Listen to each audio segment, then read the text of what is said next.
siang Pak, apa kabarnya hari ini? Selamat siang juga Pak, kabar saya baik. Bagaimana kabar Bapak juga hari ini? Alhamdulillah kabar baik juga saya Pak. Jadi sebelumnya Pak, saya mohon maaf karena mengambil waktunya ya Pak. Ya, apa-apa Pak? Jadi seperti yang kemarin kita telah bicarakan Pak, bahwa saya akan melakukan supervisi akademik kepada Bapak.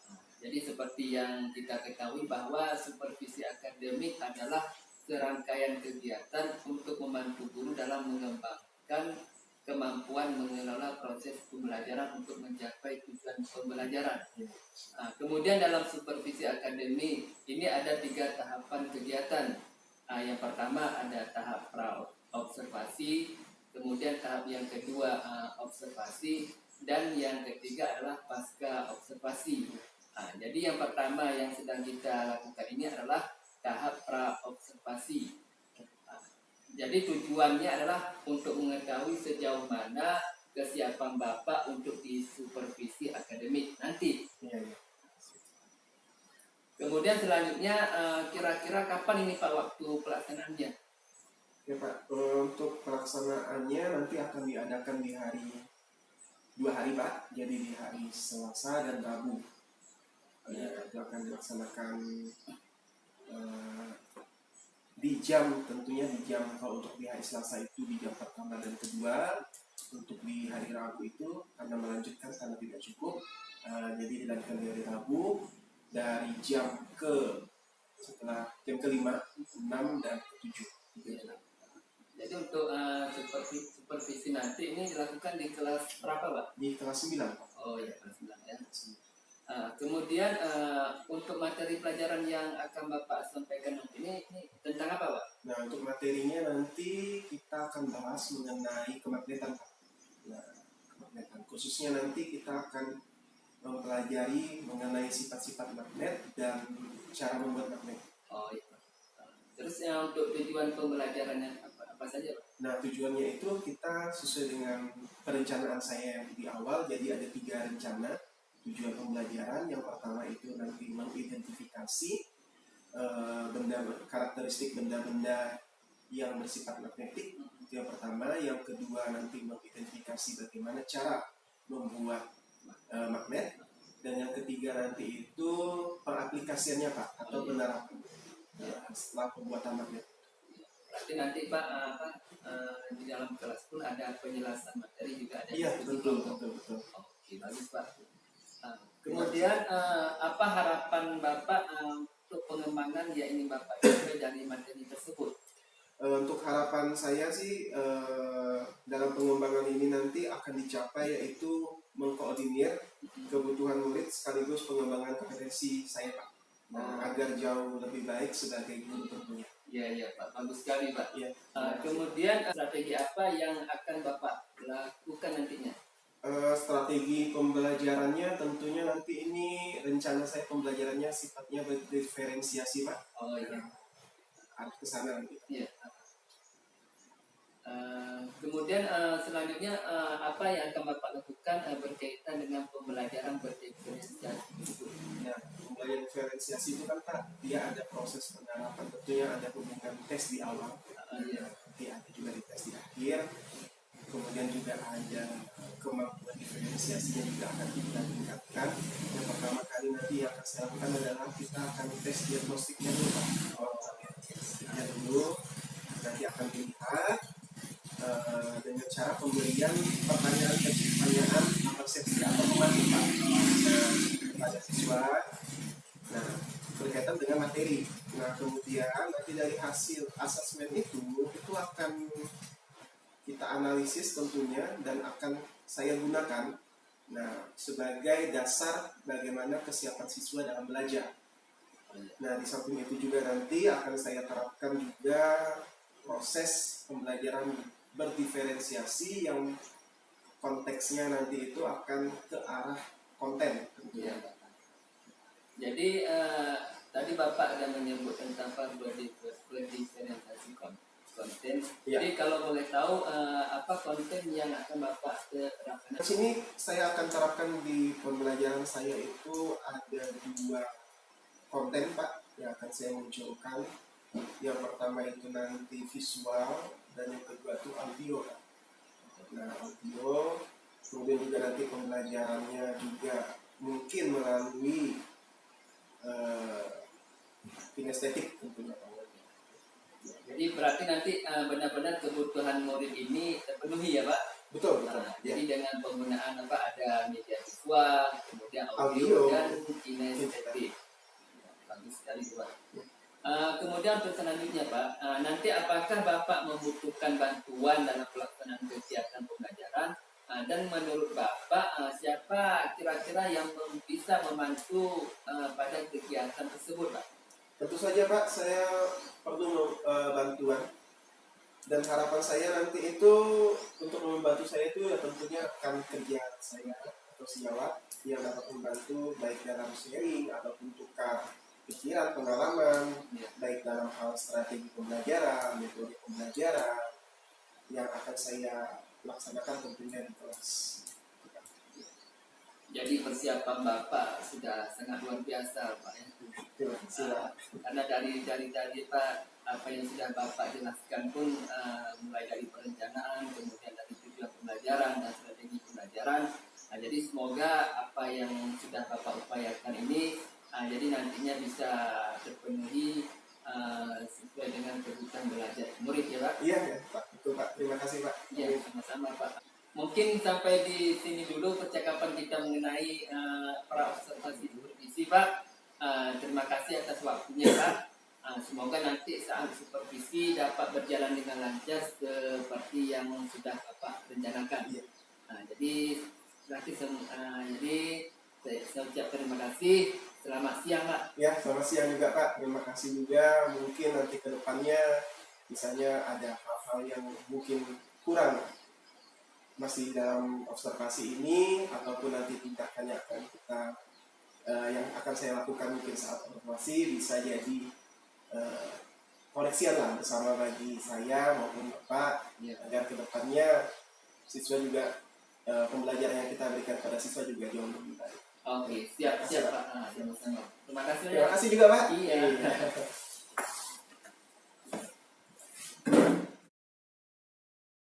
Selamat pagi. Pagi.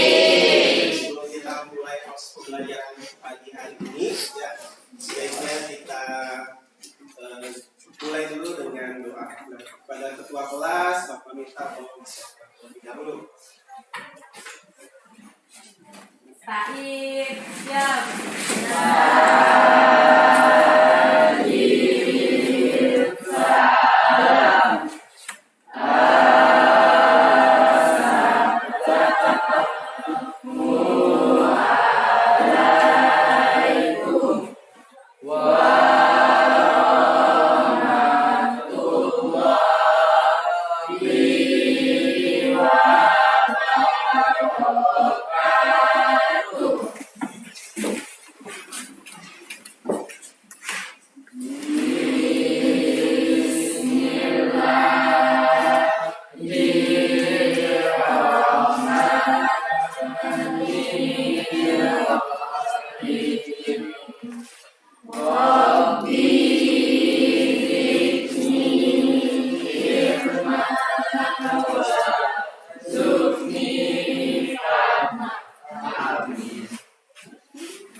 Oke, bagaimana kabarnya hari ini? Baik. Harus luar biasa ya.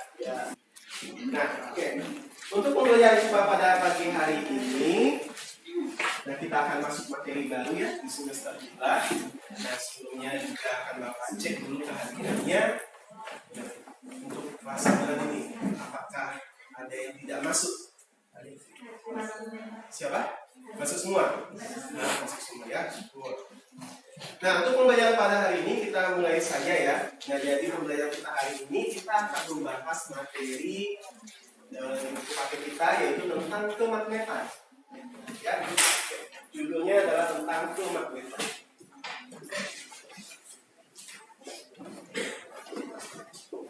Ya, dari kata magnet. Tahu magnet? Tahu. Kalau kalian dengar kata magnet, apa yang kalian bisa deskripsikan? magnet itu apa sih? Apa yang kalian tahu tentang magnet? Benda melekat. Ah? Benda? Melekat. Benda melekat. Nempel. Benda melekat. Atau menempel. Atau dia bisa menarik benda yang lain, betul ya? Betul. Selain ini, apalagi yang kalian ketahui dengan kata magnet? Kira-kira dengan kata magnet ini apa sih yang kalian bisa jabarkan?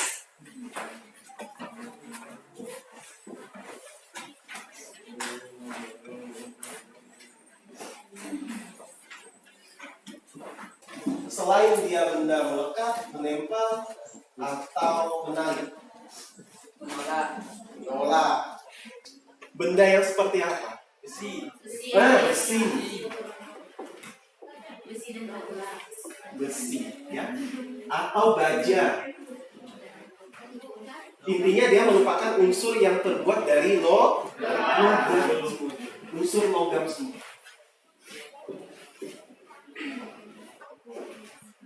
Nah, ya, jadi benda-benda yang sifatnya terbuat atau strukturnya dari logam ini itu bisa menghasilkan magnetik. Magnetik yang di sini maksudnya adalah suatu benda yang mampu atau memiliki kemampuan untuk bisa membuat benda yang lain, ya, itu bisa melekat di dalamnya, menempel padanya, ataupun mengalami proses tarik menarik atau tolak menolak. Ya, tarik menarik ketika bendanya memiliki sifat yang berbeda, tolak menolak ketika unsur bendanya atau sifat magnetnya itu saling sama. Betul ya? Masih ingat gak materi kita yang kita pernah bahas di semester kemarin? Ya, ada kita bahas mengenai positif ketika ketemu positif, ya, kemudian negatif ketika ketemu dengan negatif, saling tolak menolak sama tarik menarik ketika dua sifat yang berbeda dan dua sifat yang sama. Ya, oke, kita lanjutkan. Nah, jadi tujuan pembelajaran kita hari ini ada 3.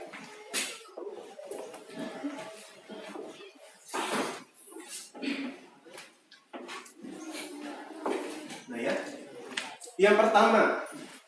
yang pertama itu bisa mengidentifikasi karakteristik benda yang memiliki sifat magnetik.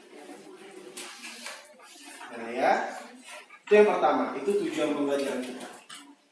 1, mengidentifikasi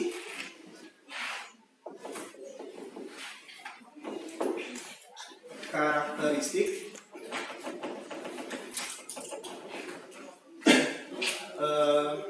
magnetik. Ya. Yang kedua adalah mengidentifikasi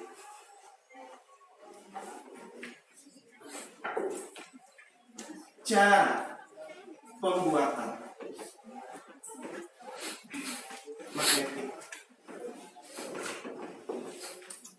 Nah, yang ketiga di sini kita tujuan pembelajaran kita adalah menerapkan atau mengaplikasikan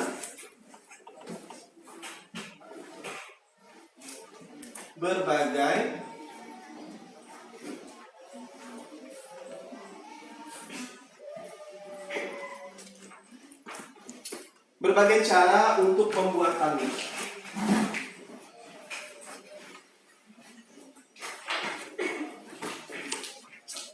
Nah, pembuatan dari magnet.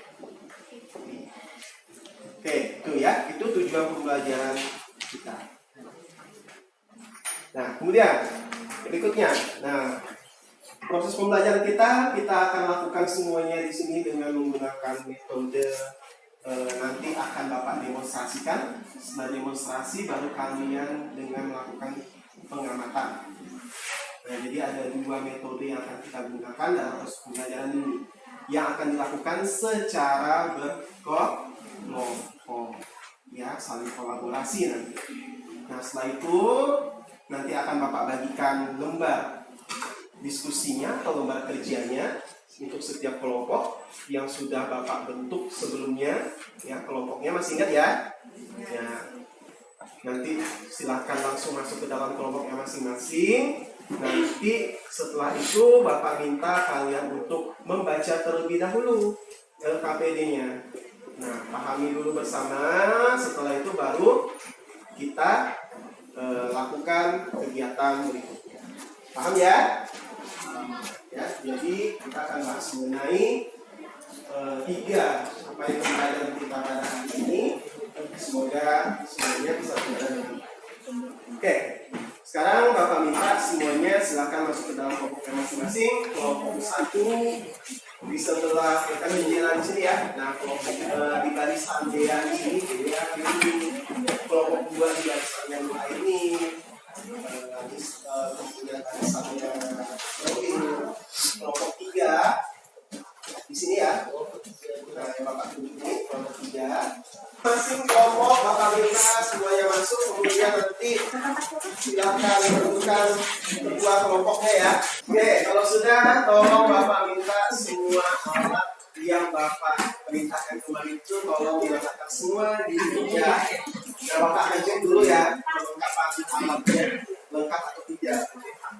Nah, jadi ada 2 baterai, itu 1 watt, kemudian kawat kabel ya. Ini untuk kelompok muda, silakan dibaca dulu. Jadi kelompok 3 silakan dibaca dulu ya, dibagi. Ya. Kemudian Bapak minta sebelumnya kompasnya tolong dikalibrasikan menjadi 0 derajat. Silakan posisi menuju 0 derajat dulu. Iya, silakan cari posisi 0 derajat. Kemudian diletakkan ke meja ya, posisinya 0 derajat.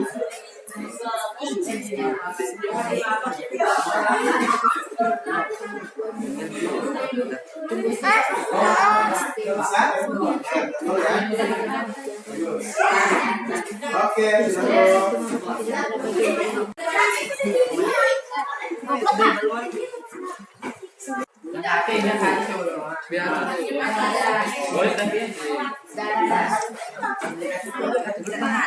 Oke, silakan dibaca dulu ya di lembar aktivitas yang pertama ya. Ada apa?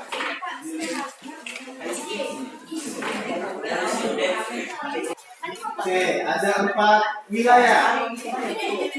Ada timur, ada barat, ada selatan, ada utara. Nah, sekarang Bapak tanya, posisi kompas kalian ini dari mana sekarang? Utara. Nah, ya. Bagaimanapun caranya kalian ubah-ubah, posisinya tetap akan ke utara. Nah, ya. Nah, sekarang perhatikan demonstrasi yang Bapak lakukan. Nah, di sini ada sebuah magnet. Ya, magnetik ya, betul. Ada 2 warna menunjukkan bahwa ada 2 A. Nah, kalian perhatikan saja.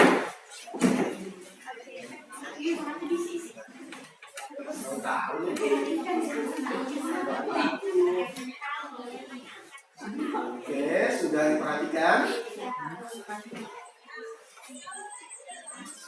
Ya. Ke arah mana? Oke, Bapak pindah lagi nih.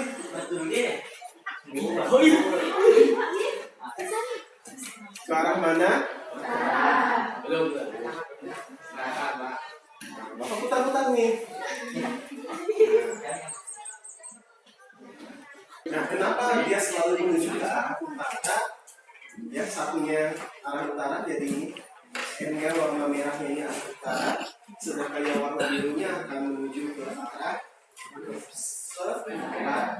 Nah, jadi dia mengikuti yang namanya kemagnetan yang dihasilkan dari bumi kita.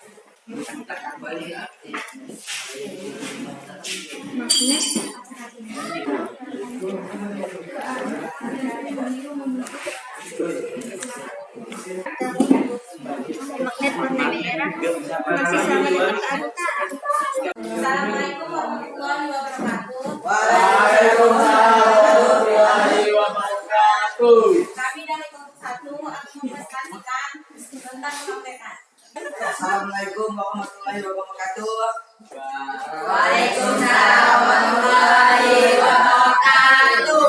Assalamualaikum warahmatullahi wabarakatuh. Waalaikumsalam warahmatullahi wabarakatuh. Kita ingin mempresentasikan tentang kemagnetan dan karakteristik serta membaca. Apabila dengan arah akan terlalu dan akan memiliki arah magnet sehingga tersebut menjadi magnet. Apa beda gaya magnet dengan gaya listrik? Dan presentasi dari kelompok kami tutup dengan wassalamualaikum warahmatullahi wabarakatuh. Waalaikumsalam warahmatullahi wabarakatuh. Medan magnet terbesar itu berada di sekitar kutub-kutub magnet. Nah, makanya kemarin kita coba ketika HP kalian disentuh dengan sebuah bahan magnet, nah, menghasilkan bahwa kompasnya itu terjadi error atau tak bisa dibaca. Nah, kemudian kita juga menemukan kesimpulan bahwa kemagnetan itu bisa dibentuk pada bahan-bahan tertentu. Nah ya, bahan tadi ada 3 klasifikasi atau 3 pengelompokan seperti yang tadi yang dideskripsikan atau yang dijelaskan dari kelompok ini. Ya. Nah, sifat dan bahan itu bisa kita olah dengan menggunakan 3 cara. Yang pertama dengan cara menggosok, yang kedua dengan cara induksi, dan yang ketiga dengan cara elektromagnetik. Dan ingat, ketiga-tiganya harus mendapat perlakuan ya yang sama, artinya arah medannya harus searah. Dan sifat magnetik dari bahan ini sifatnya hanya sementara. Nah, di sini sudah dapat kesimpulan juga. Mari kita juga sudah coba. Yang pertama dengan cara dipanaskan atau kita bakar. Lama-kelamaan medan magnetnya itu akan hilang dengan sendiri. Yang kedua dengan cara kita berikan arus AC. Nah, kalau dengan cara elektromagnetik ini kemarin kita berinya sebagai arus DC, ya arus yang searah.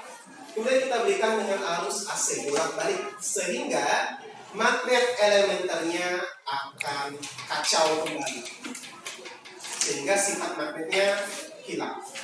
Dan yang terakhir dengan cara kita pukul-pukul saja atau kita tutup saja, maka lambat laun dia akan menghilang. Nah, inilah kesimpulan yang kita dapat. Nah, berikutnya nanti kita akan Bapak berikan lagi soal dan silakan dikerjakan mengenai materi kita hari ini dan akan dikumpulkan pada pertemuan berikutnya ya. Dan untuk pertemuan berikutnya kita bahas mengenai gaya Lorentz. Nah, gaya Lorentz yang berhubungan dengan kemagnetan dan kelistrikan. Jadi ada kombinasi, ada dua materi, dua konsep yang akan kita masukkan di dalamnya. Oke, sampai di sini mungkin ada yang ditanyakan lagi? Tidak ada? Oke, kita akhiri pertemuan kita hari ini. Semoga apa yang kita pelajari hari ini dapat dipahami dengan baik dan tolong tugas-tugasnya dikerjakan dengan baik dan tentunya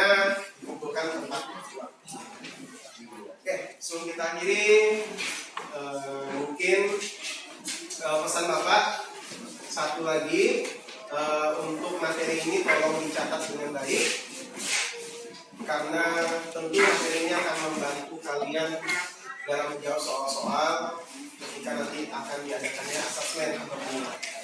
Oke, kita cukupkan dulu sampai di sini karena waktunya juga sudah habis. Oke, silakan kepada ketua kelas untuk siapkan.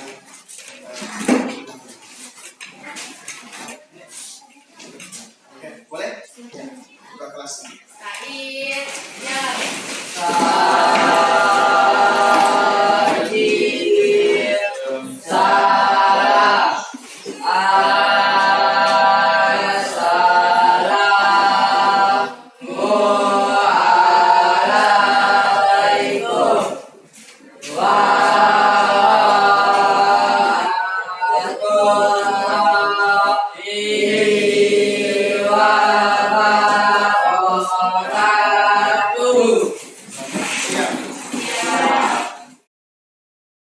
Selamat siang Pak Vincent. Ya, selamat siang Pak Alan. Apa kabarnya hari ini Pak?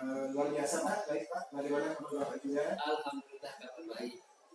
Jadi seperti yang kemarin sudah kita bicarakan Pak, bahwa kita pada hari ini akan melakukan kegiatan pasca observasi. Nah, jadi pada kesempatan hari ini, jadi saya pun juga ingin berbincang-bincang dengan Bapak terkait tentang supervisi yang sudah kita lakukan kemarin. Jadi yang pertama, bagaimana perasaan Bapak pada saat melakukan proses pembelajaran yang kemarin, Pak? Perasaan saya setelah pembelajaran kemarin itu pertama pengalaman pembelajarannya Pak ya.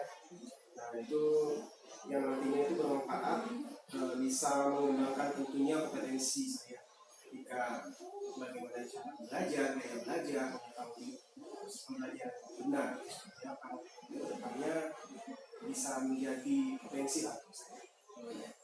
Kemudian menurut Bapak, jadi yang sudah Bapak laksanakan kemarin, area pengembangannya itu terdiri dari apa saja Pak? Untuk pengembangan kemarin itu yang jelas itu ada dua aspek ya Pak ya. Saya kembangkan, pertama itu tentang pengetahuannya dan yang kedua itu tentang keterampilannya. Nah keterampilan ini nanti itu yang saya kembangkan itu melihat bagaimana sih kemampuan anak-anak dalam menangkap kemampuan pemahaman mereka terhadap materi dengan proses gaya belajarnya. Oh ya Pak, berarti pengembangannya itu ada dua Pak ya? Iya. Yang pertama dari pengetahuan dan pengetahuan, dan yang kedua adalah dari keterampilan. Nah jadi ketika Bapak melaksanakan pembelajaran kemarin, apakah ada kendala atau hambatan yang Bapak hadapi? Untuk kendala mungkin ada ya Pak ya, beberapa kendala. Yang pertama itu mungkin kemarin itu dari segi gaya pengungkapan pembelajarannya. Nah, memang kemarin itu kan proses pembelajarannya dengan menggunakan sistem kooperatif ya, saya menggunakan sistem itu berkelompok untuk kolaborasi, tapi dalam proses pembelajaran yang terjadi itu ternyata mungkin dalam diskusinya itu ada beberapa kelompok yang memang kurang lah, saya bilang kurang kemampuan dalam proses pembelajarannya, diskusinya. Kemudian juga ketika pelaksanaan itu terjadi, ada beberapa siswa itu yang tidak aktif, dan kemudian juga ketika presentasi, nah itu juga ada beberapa kendala, diantaranya siswa itu tidak saling bekerja sama lah, tidak kompak dalam ketika melakukan presentasi ataupun diskusi tanya jawab.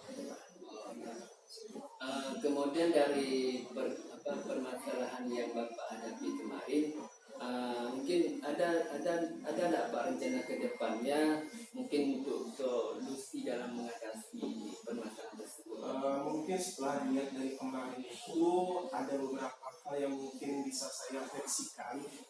Jadi mungkin ke depannya untuk pembelajaran khususnya untuk materi saya itu mungkin ada beberapa hal yang harus diperhatikan. Pertama mungkin saya akan perhatikan kembali gaya belajar anak-anak. Yang pertama, jadi Jadi harus bisa dianalisa dulu nih, atau identifikasi dulu mana gaya anak yang memang cocok sesuai dengan pembelajaran diferensiasi, tepatnya di bidang visual, audio, sama kinestetiknya. Itu yang pertama kan. Nanti yang kedua, ketika mereka berkolaborasi, artinya berkelompok, nanti juga harus ada pertimbangan yang banyak, karena kemarin itu pengelompokan itu saya lakukan tidak memperhatikan ini tingkat kemampuan anak dulu Pak. Nah itu akibatnya mungkin ada beberapa kelompok yang masuk kategori anak yang bisa, kemudian gabung dengan yang tidak bisa, tapi ada beberapa kelompok yang sesamanya tidak bisa, akhirnya kacau gitu. Iya. Ya Pak, jadi apa yang sudah Bapak rencanakan itu memang sangat bagus. Jadi mudah-mudahan untuk kedepannya Pak, pembelajaran yang akan Bapak lakukan lebih baik lagi dari sebelumnya. Kemudian saya juga mengucapkan terima kasih pada Bapak yang sudah meluangkan waktunya untuk kita sambil ngobrol membicarakan masalah seperti kemarin. Jadi saya ucapkan terima kasih. Selamat siang Pak. Selamat siang juga Pak. Terima kasih juga telah bersedia mengkonsultasi saya, juga memberikan mungkin pendapatnya, kritikannya, agar saya pun bisa lebih baik dalam proses belajar, proses pembelajaran mengajar ke depan. Oh iya Pak. Sama-sama Pak. Sudah bagus, jadi Pak Anwar juga tadi memberikan pertanyaan-pertanyaan dengan pertanyaan terbuka, memancing Pak Vincent ini untuk mengungkapkan permasalahannya, terus menemukan solusi sendiri dari permasalahan seperti itu. Jadi tidak memberikan solusi, tidak memberikan komentar-komentar yang memberikan bantuan gitu, solusi gitu, tapi Pak Vincent ini bisa menemukan permasalahan seperti itu. Dan tadi juga dari diskusi Bapak Ketua dari OSIM itu sudah tampak adanya pembahasan dari Pak Anwar, dari Pak Vincent, karena dari pembelajaran diferensiasi Pak Vincent juga sudah sangat memahami. Jadi dari pembahasannya itu sudah tersampaikan dengan baik. Itu aja dari saya. Terima Ya, kasih. sama-sama Pak. Semoga sukses. Ya,